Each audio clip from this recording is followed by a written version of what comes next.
Ladies and gentlemen, foodies of all shapes, sizes, and ages, welcome back to Boost Dessert Smoke&Meats. I am your host, the Meat Viking, accompanied by our other wonderful host. Hey man, this is Dr. Chef Hubs, aka Professor Porkloin. And today we got ourselves kind of an interesting topic that I think most of us all here know about and different ways to do it. And we'll see if you guys got what we're talking about just from the title of this video alone. But we're going to be talking about a food that involves a casing of some sort. You want to lead us off on this? Yeah. So before we start anywhere though, but what do you think the safe word should be for today, man? There's a lot of things that go in this food, so I don't want to go off of that. True. So we need to opt out. Links and patties also should be gone. Yep. All right, that's fine. Doing something way off. Yeah. You think like jerky would be a good one, or what could or a drink type or something like that, so that it's not to be confused.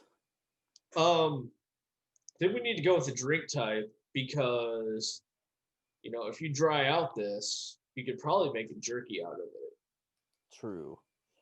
So, all right, well, why don't we let's see, what's a quick drink type? gin and tonic? Yeah, just say G&T. GT? Yeah, GT. That's shortening it up a little bit. Yeah, buddy. All right. So the next thing we always have to talk about, man, is what's in the cup. So you got anything for today? I do not.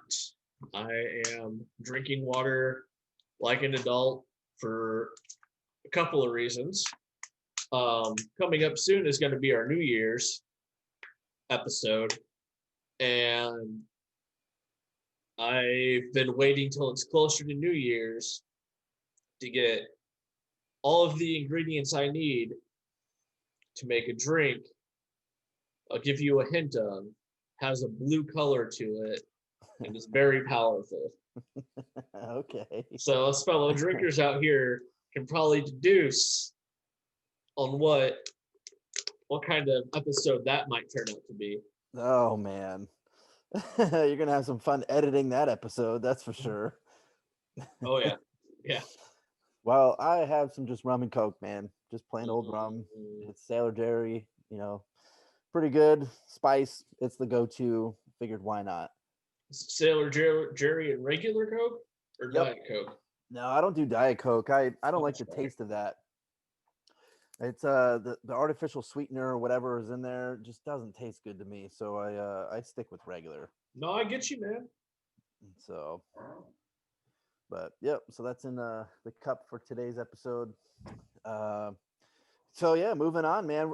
I think we're alluding to sausage, right? So kind of some background stuff. I mean, the word sausage is really just a kind of a catch-all term for basically any meat product that's going to be within a casing.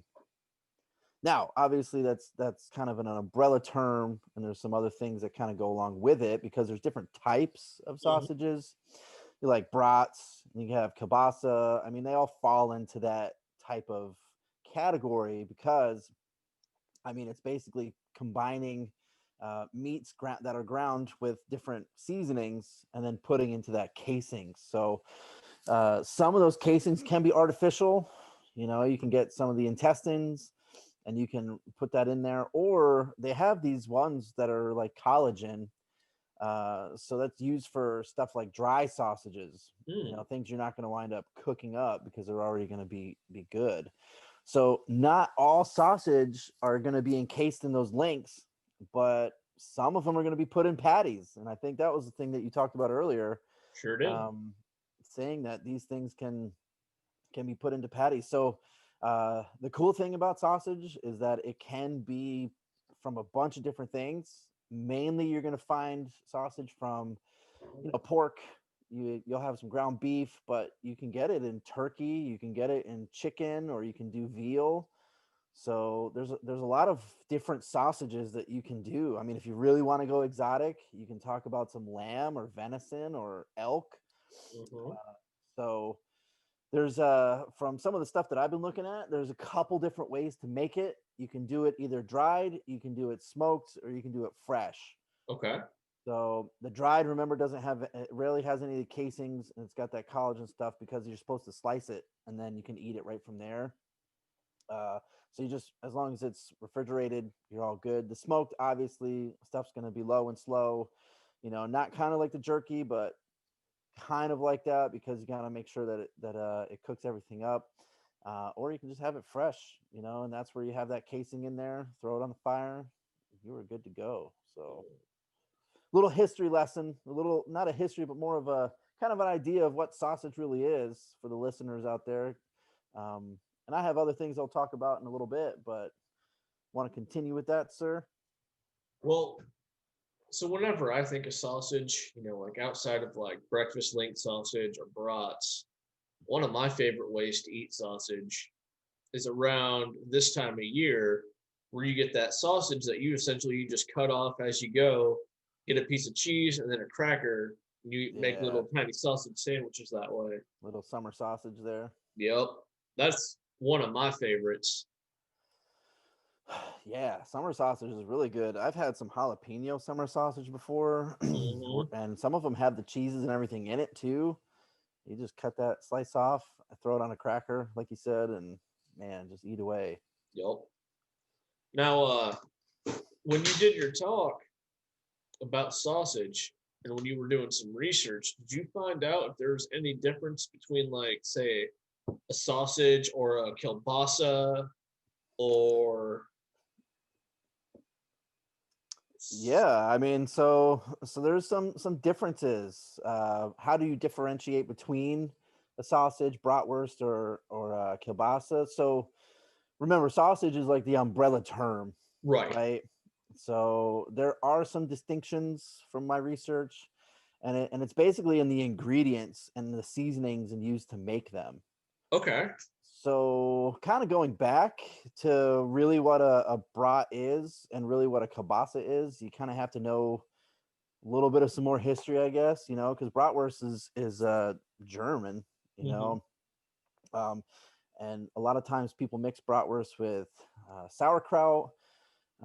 They usually do some pretty cool things about it, but it was coming from Germany, and it's basically synonymous with sausage throughout Germany.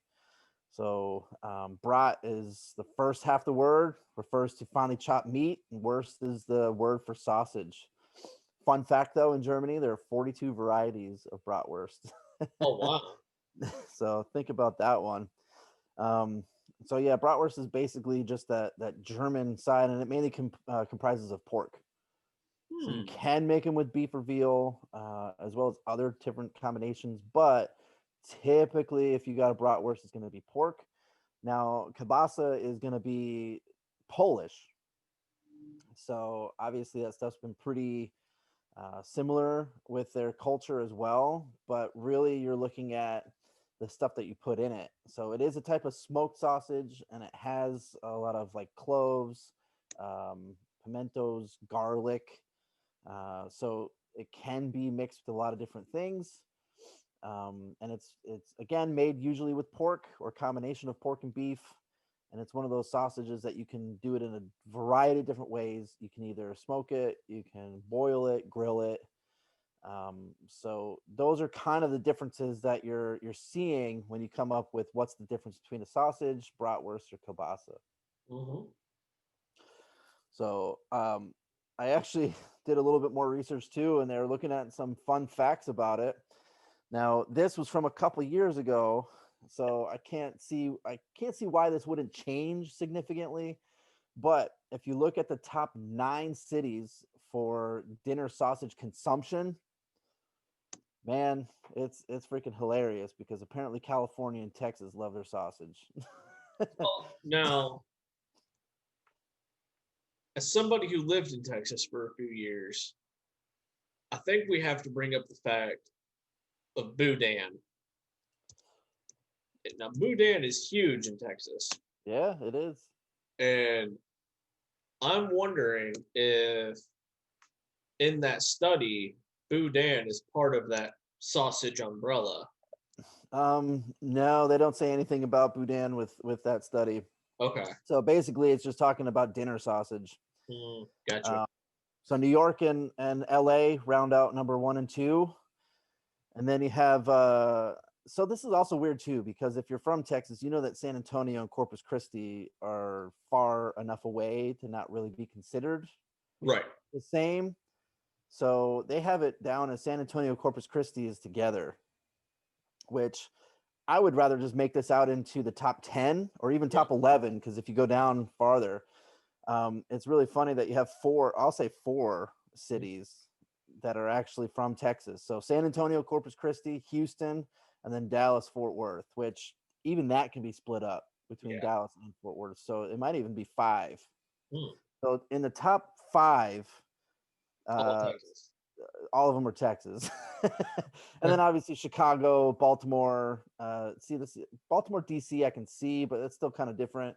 Right. And then San Francisco and Philly round out the top 10. But yeah, Texas apparently loves their sausage. No, like cities like Chicago, I'm not surprised about, because like if you go a couple of places will have like Chicago style bratwurst or stuff like that, where they add like peppers into their brat, or like if you order like a Chicago style hot dog, it comes with pickles and peppers on it. So I'm not surprised at that one. But Washington D.C., I believe you said, in Baltimore. Yeah, that they're in the top 10. Those ones surprised me. And well, I can see Philly. I mean, because again, there's a lot of German influence in Pennsylvania anyway. Right. So again, they have a lot of kielbasa with the sauerkraut and stuff like that. So I can see how that can be part of up there too. But Philly was at the bottom of that list. So I think we've kind of talked about that already with the cheesesteaks. So I mean, they're more known for other things. Right. Come on, Philly. You can't have all the good food now. Yeah, I know, right? But they had another fun fact about kielbasa, and it's really interesting to know that the shape of it. Okay. Have you ever bought in kielbasa before? Yeah, actually, I have. So what's typically how it's packaged, man? It's almost packaged like a horseshoe shape. You're right. It's usually in a rope or like a horseshoe type shape. Yeah.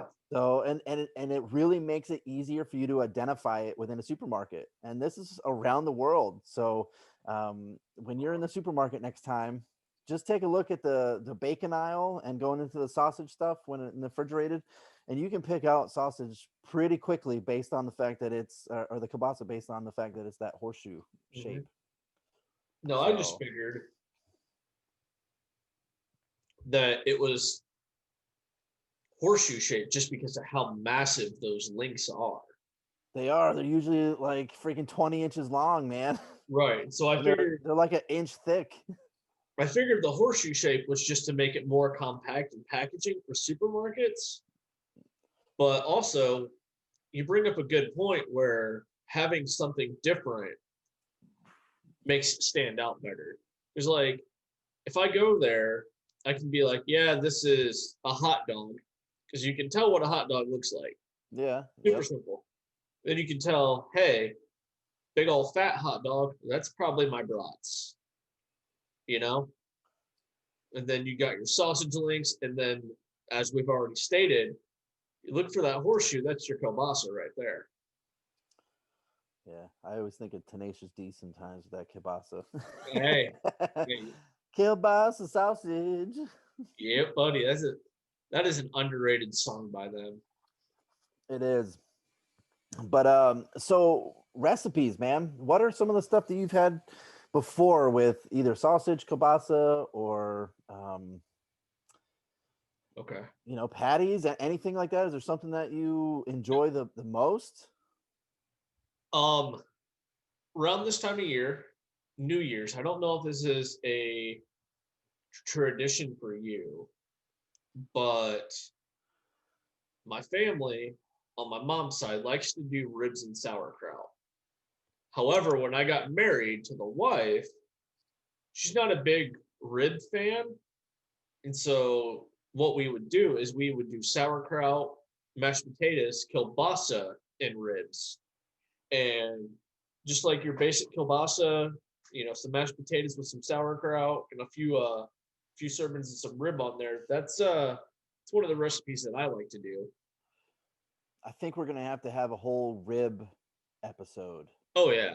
Because I haven't smoked a rib in a while, but I do like pork ribs. Do you do pork or do you do beef?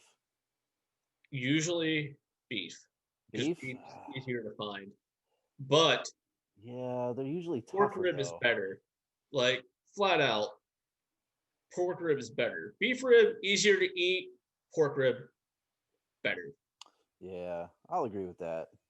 So no, so around the holidays, I knew a bunch of people that did sauerkraut, and I haven't really joined in that in a really long time, especially since I've moved down south. They have the black eyed peas type deal, like they do some other type of New Year's, which I guess we can talk about in our New Year's episode coming up. But no, so for me, I usually stick with just a regular brat. I like to put on some sausage and onions, put that in a nice little hoagie roll, maybe a little bit of some marinara sauce. The summer sausage, definitely for charcuterie boards or things like that. I definitely like breakfast sausage. Okay. Put that on a nice little patty with English muffin. Not make a bootleg, McDonald's McMuffin, but make yourself a nice little breakfast sandwich. Trying to think of other sausage or brat stuff. I mean, kielbasa I've definitely had, but it's been a while. It's been a while since I've had that, and I think that kind of goes along with here. Yeah. Because I forgot about this. I went to the meat market the other day, and you were talking about breakfast sausage, and I picked up these apple cinnamon bratwurst. Ooh, okay. And I will tell you what, I made those. I made some over easy eggs with some cheese, and then I actually made some waffles last week for breakfast, and that was a big hit. That apple cinnamon bratwurst right there. So when you do a bratwurst, okay. When you do a breakfast bratwurst, what bratwurst or sausage do you go to? Oh man, for me, I usually go for the spicy ones. Okay, spicy even for your breakfast. Spicy brat, yeah, because it gives that little extra kick, and I think that goes great with eggs. I think that goes great with potatoes, and it's just an all around breakfast, brat. And I'll do the same thing with sausage patties, or I'll do the same thing with sausage itself. Is try to find ones that are have a little maybe habanero or some type of pepper in it, because it just tastes so damn good when you throw a runny egg on that, or you even can mix, going back to your waffle thing, and have that sweet, spicy, savory type going on. So I got my egg and I got my sausage spicy patty, but then here's my waffle or pancake with the syrup, and kind of bounce off that whole entire flavor. So for me, I usually stick with that one, or just a regular Italian sausage, kind of the go-to ones that I usually get, especially for breakfast. See, for me, if I'm doing them for dinner, I'm gonna go for like your peppery ones that you've said. The ones that got like the peppers, the cheese in them. Yeah. Or like a beer brat, something that's been marinated in beer for a few hours. I mean, you can't go wrong with a beer brat. You really can't. Certainly, I mean, I love beer. I love brats. Combine the two, got yourself a beer brat. So exactly. But if I'm doing breakfast, I always try and look for those sweeter ones. Like I've had blueberry brats before that were super good. Oh man, so I haven't had a blueberry brat, but I've had those little sausage links. Yep. They're like yay big. Yeah. I've had the ones that have blueberry, and then I've had ones that are maple syrup. Yep. That's the other one I was going to mention. So those are really good, because then you can play on that whole sweet savory thing too, depending on what else you pair it with. But I haven't had sausage, like a big sausage like that. I've only had the links, the little tiny ones. So being blessed with the meat market that I go to here, that's where I usually get my stuff. So like they'll do a lot of that in-house. And sometimes it'll be pork sausage, sometimes it'll be like our veal sausage that they'll do. But they've always got some sort of a flavor in there to go off of. Yeah, so I mean, I feel like I need to find myself a meat market, or I need to find a butcher that's down here and just see what they got. There's a place that's real close to me, and they do a lot of burgers and they do a lot of you know, just regular home cooked meals, but they also have the kind of, I'm not going to say a meat market, to be honest with you, because it really is just a refrigerator that has, you know, jerky and things that's in it, but they do sausage. So I wonder if they have specialty things. I'll have to go back there and give it a shot, because I don't know if they do personal orders, but either way, I might have to find another place. And I think there's one that's about an hour away up where my in-laws live, and they do a lot of that stuff too. So yeah, I think the next time I go up there, which I think might be within the next couple of weeks, obviously because of Christmas, um, I'm gonna have to take a little stop, and I might have to ask my mother-in-law and be like, hey, if you can get this, just pick it up and I'll pay you. right. Or depending on how long you're going to be there, what I would do is I would just take a cooler with you if you guys have one, fill that thing with ice, and then that way you can just pick out what you want. And then if you do that on the way when they're open, you can store it there at your in-laws and then have it when you come back too. Actually, probably what I would do is I wouldn't even worry about the cooler per se. You know, I'd probably do the cooler on the way home, Right. because then I can just pick up ice up there and just fill it all up. So yeah, that's probably not a bad idea. Yeah. But man, I feel like there's so many things you could do with just sausage itself. You can have it normal. You can have it paired with other things. A couple weeks ago, I did a spicy chicken and sausage pasta. Okay. And normally it's spicy chicken and shrimp. But I did the spicy shrimp and sausage because the chicken, we already had chicken meals planned for the rest of the week, and I wanted to spice it up a little bit. And that one was really good too. So I can give you the quick recipe with it, man. You just make a roux, and make a roux is really easy: butter and flour. Mix it all up until it's nice and done up, and then throw in some. I use half and half. You can use whole milk, or you can use heavy cream. Heavy cream is probably a little bit thicker and better for it, but however you want to do it, the cheese is really what's going to kind of thicken that up anyway. So when you make the roux, you throw in whatever, half and half heavy cream, whole milk, and then I put in a bunch of mozzarella and Parmesan cheese, nice and thick, and then you basically have your sauce there. And in another pan, you do garlic. You throw up a little bit of some. What is it? We do garlic. We do mushrooms. We do sun-dried tomatoes. Ooh. And then you throw in some red hot. You do some chili powder, some cayenne powder, some red pepper flakes. Let that kind of simmer up a little bit, and then throw in the chicken or sausage. All right, so I think so. Yeah, so in that pot, you get the garlic, you get the mushrooms, you get the sun-dried tomatoes. You cook that up. You throw in your sausage, throw in your shrimp, cook those bad boys up.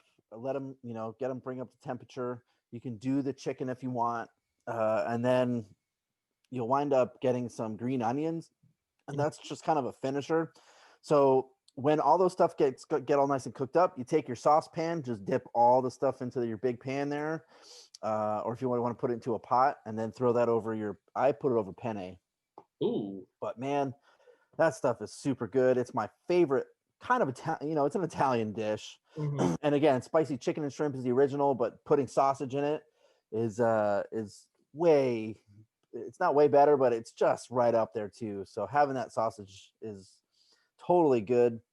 People, give it a try. Let me know what you think, because it's my favorite dish, and it has been for probably the last couple of years, because it gives it nice, nice flavor to it, and then you can have the spice level that you want. I mean, Right. the title is spicy sausage or spicy chicken and shrimp, so you can do it as spicy or as not as spicy as you want. Just pepper is probably a good thing if you're not good for that spice. Yeah. That reminds me of a pasta that the wife makes where we do ground beef and chorizo. But I'm wondering if Which we, is also sausage, man. Chorizo is a yeah, sausage. It's just freaking spicy as hell. yep. So for the brave ones of you, we can add chorizo. What is it, a red sauce or is it a white sauce? Red. Okay. Yeah. Well, So wait, no, sorry. It's Prego with the either the mushrooms or the garden veggie brand. so it's still a red sauce though, right? Yeah, it's still red sauce. Yeah. So I also did a little bit of some other research too, and apparently a hot dog is Hmm. considered a sausage because it's all beef. Yeah. Which honestly, hot dogs is, I don't necessarily consider that all beef because I feel like it's just the scraps of everything that's kind of Yeah. thrown in there and be like, here you go. We're giving you a mention because one, you have a casing, and two, some people might like you. Yeah, so that's kind of an honorable mention with the whole Right. sausage deal. But a hot dog is basically a sausage because it's in an encasing. It's the beef, and we'll put that under quotation marks with beef because everybody knows that that's just the scraps Oh yeah. uh, of what's left over. And a lot of people typically have some reservations when it comes to hot dogs because they know that. Hmm. So depending on what city you're in, I mean, you might be able to, drown it out with some mustard, ketchup, mayo, chili, um, and the way that you can grill them, you can steam them, boil them. So I I think that's thought the you other said the problem way too. you can grow a hot dog. I was like, Oh, my accent. Sorry, the way you grill yeah. them. I just imagine somebody like in a lab just growing hot dogs. So I was like, that right there's the next Netflix horror movie right there. Yeah. So with let's just say hot dog, but we're gonna go to the other ones though. Yeah. Um, there's a big debate, man, about what you put on a hot dog. Do you do ketchup or do you specifically do mustard? Because some people out there say that you don't put ketchup on a hot dog. You Yeah. have to have just specifically mustard. See, like my pops, it was ketchup, mustard, and relish, Okay. and A I little am bit of both. a little bit of both, and I prefer. I'm not a big fan of ketchup or mustard. I'll eat it. I prefer just a chili dog, to be honest. Now, chili dogs have mustards and onion on them, They so do. if I had to be put in a group, You'd it be would the mustard one, it huh? would be mustard team. Oh man, and I don't know if I'll get hate for this too, but I like both. Yeah, I'll do ketchup and mustard. Now, if I really came down to it, where if mustard was the only option, I mean, I'd just put mustard on. It doesn't matter to me. yeah. Or if ketchup was the only thing there, it's not like I would be like, "Ugh," you Right. know, I'm not gonna put just ketchup on my hot dog. Like I'll be that person. Just say, all right, let's eat it. Right. And, like Um, that's how I am. Like so yeah. So what do you do for kielbasa then? Do you have a specific thing? And I feel like this one's probably even more specific when it comes to people who are kind of bougie with it. I'm not very bougie with it, and I'm gonna be flat out honest with you on that. Um, I will eat my kielbasa plain. No, I'm talking about sausage. We'll get to kielbasa next, man. Oh, oh yeah, sausage. Just basic bratwurst. I'll just put it in a bun. I'll be 10-4 with that. I can go with that too, but I think I have to take it a step farther Okay. and Dijon mustard for me. Oh, like a spicy brown. A spicy brown or Dijon or like a stone ground mustard, something like that. That has a little kick to it. Okay. Um, if ketchup is the only thing available, I'll put it on there too. I'm not super bougie, but I feel like you need to have a good mustard when it comes to a sausage. If you're gonna have that in a bun, Yeah, I can see um, that. kielbasa, you said just normal. It's normal.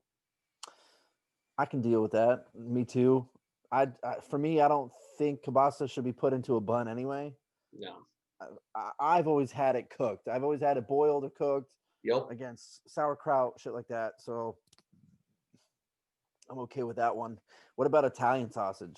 Usually when I'm doing these sausages, I'm cooking them as like the meat portion of a dinner.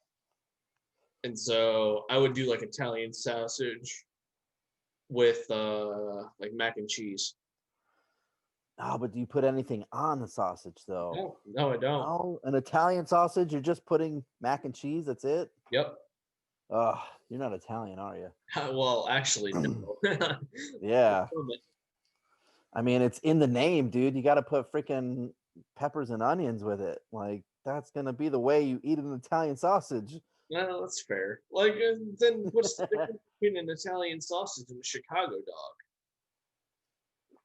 Well, Chicago dog typically has the pickle and the Right.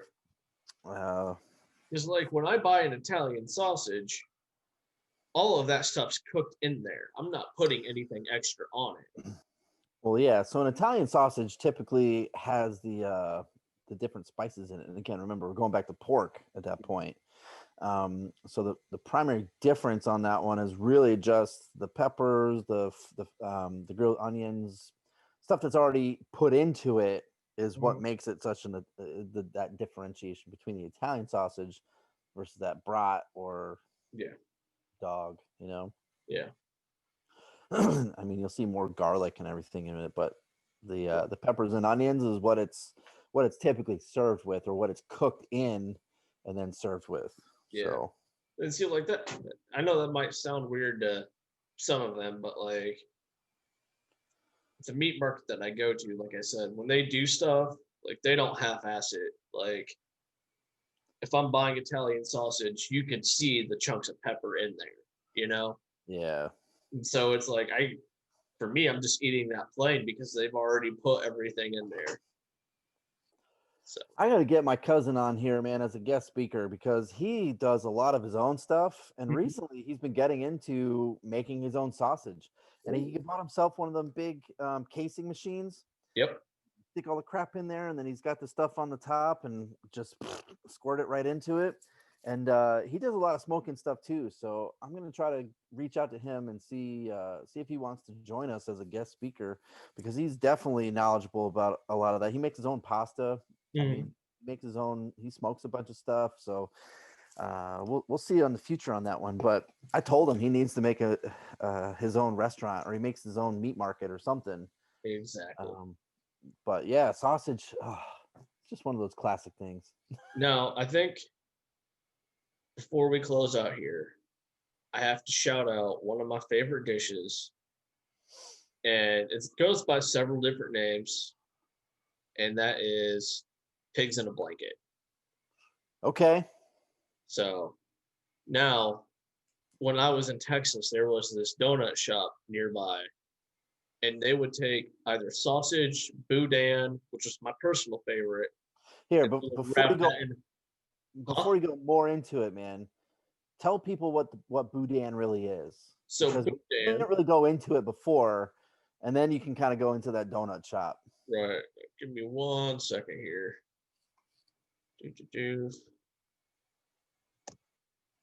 I had it popped up, but so Google what is boudin.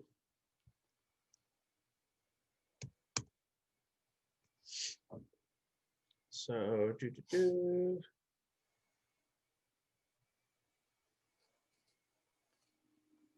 All right, so boudin is cooked sausage made from pork meat, rice, plus various vegetables and seasonings, all stuffed in a natural pork casing.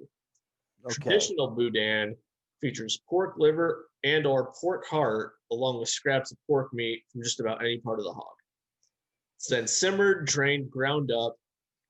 Ground meat is heavily seasoned, combined with vegetables like onion, celery, bell peppers, plus it's cooked in rice to produce that filling that's in there.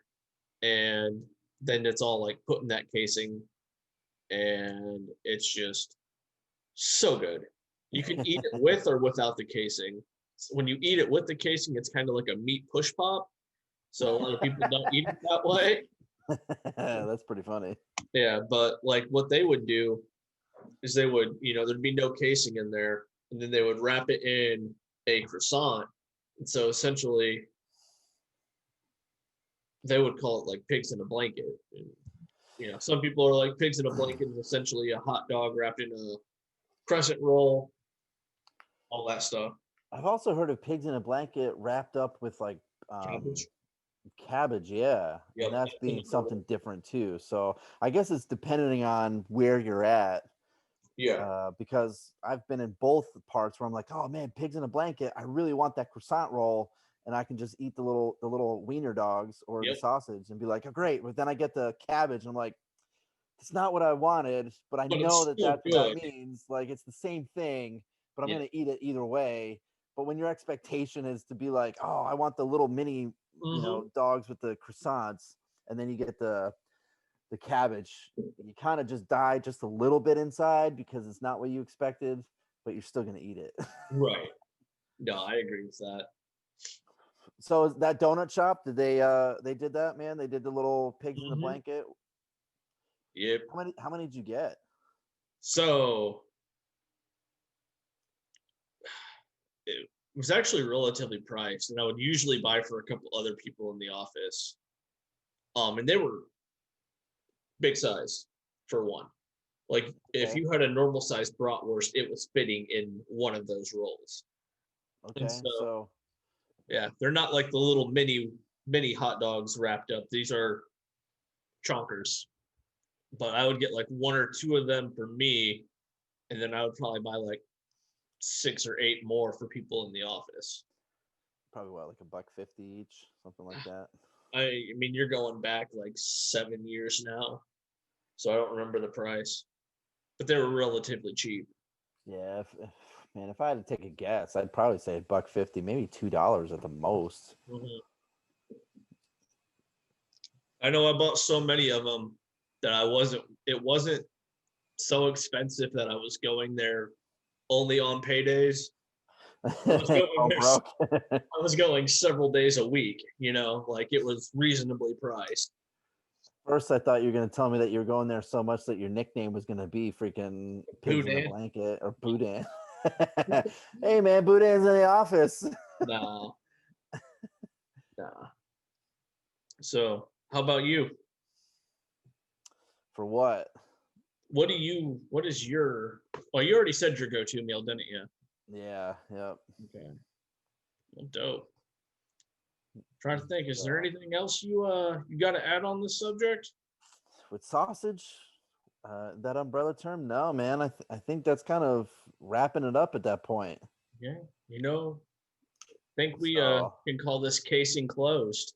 Yeah, I see what you did there. Well, foodies, I think we're gonna, put this case to bed. End this episode here.